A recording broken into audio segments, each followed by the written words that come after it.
एक मशहूर कवि ने बहुत सीधी बात कही थी, अगर कोई आपको ध्यान से सुन ले तो उसमें आपके कहने का गौरव नहीं, उसके सुनने का बड़प्पन होता है।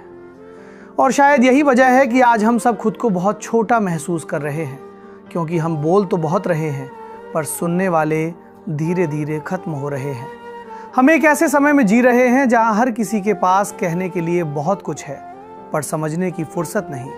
हर किसी के पास एक राय है, इतनी पक्की राय कि उसमें संशय के लिए 1 मिलीमीटर की जगह नहीं बची।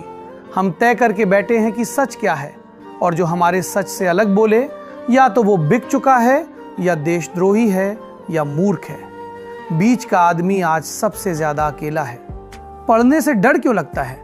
मुझे लगता है हमारी पीढ़ी को पढ़ने से डर लगने लगा है। क्यों? क्योंकि पढ़ना अकेले का काम है। वहां कोई फिल्टर नहीं होता, कोई लाइक नहीं, कोई तालियां नहीं। पढ़ते वक्त आप खुद से झूठ नहीं बोल सकते। जब आप पढ़ते हैं तो किताब आईना बन जाती है, और आईना हमेशा असहज करता है। वहाँ आपकी सारी कमजोरियां दिखती हैं, आपका गुस्सा, आपका डर, आपका अहंकार, आपकी क्रूरता। इसलिए हम रील देखते हैं, वीडियो देखते हैं, शॉर्ट्स देखते हैं, क्योंकि वहाँ हम सिर्फ उपभोक्ता होते हैं, जिम्मेदार इंसान नहीं। हम क्यों इतना गुस्से में हैं? आज हर कोई थोड़ा गुस्से में है। कोई अपने माता पिता से, कोई अपने करियर से, कोई अपने शरीर से, कोई अपने देश से, और सबसे ज्यादा खुद से। हमारे ऊपर सिर्फ वायुमंडल का दबाव नहीं है, हमारे ऊपर तुलना का दबाव है। कितने फॉलोअर्स, कौन सी ब्रांड की शर्ट, कौन सा फोन, कौन सी नौकरी, और अगर इनमें से कुछ नहीं हुआ तो हम खुद को नाकाम मान लेते हैं। पढ़ना क्या करता है? पढ़ना आपको शांत नहीं करता, पढ़ना आपको ईमानदार करता है। पढ़ना आपको ये नहीं बताता कि आप सही हो, पढ़ना आपको ये सिखाता है कि आप गलत भी हो सकते हो। और यही लोकतंत्र की सबसे जरूरी शर्त है। लोकतंत्र मतदान भर नहीं है, लोकतंत्र संशय है। संशय कि शायद मेरी बात पूरी नहीं है। इंटरनेट और दूध का तालाब एक कहानी है कि अगर सब लोग तालाब में 1-1 लोटा दूध डालें तो तालाब दूध से भर जाएगा, लेकिन सुबह तालाब पानी से भरा होता है। क्यों? क्योंकि हर किसी ने सोचा बाकी तो दूध डाल ही रहे होंगे, मैं पानी डाल देता हूं। आज इंटरनेट पर यही हो रहा है।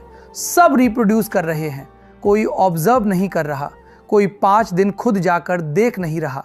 सब पहले से बनी राय कॉपी पेस्ट कर रहे हैं। पढ़ना सत्ता से आज़ादी है।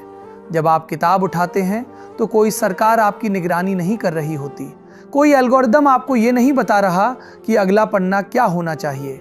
पढ़ना सबसे शांत किस्म की क्रांति है। कोई नारा नहीं, कोई झंडा नहीं, लेकिन असर गहरा होता है। पढ़ना करुणा सिखाता है।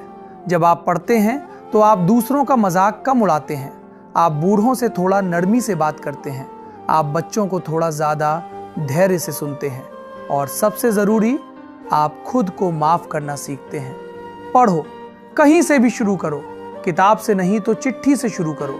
अपनी दादी की पुरानी चिट्ठी, 2 साल पुराना अखबार, दूध वाले का हिसाब लिखा पुराना कैलेंडर, कहीं से भी बस पढ़ना शुरू करो। हमारी समस्या ज्ञान की कमी नहीं है, हमारी समस्या संशय की कमी है, और संशय पढ़ने से आता है। पढ़ो ताकि डर कम लगे, पढ़ो ताकि गुस्सा कम हो, पढ़ो ताकि इंसान बचे रहें, क्योंकि जो नहीं पढ़ता वो बहुत आसानी से भीड़ का हिस्सा बन जाता है, और जो पढ़ता है वो अक्सर अकेला होता है, लेकिन वही इतिहास बदलता है।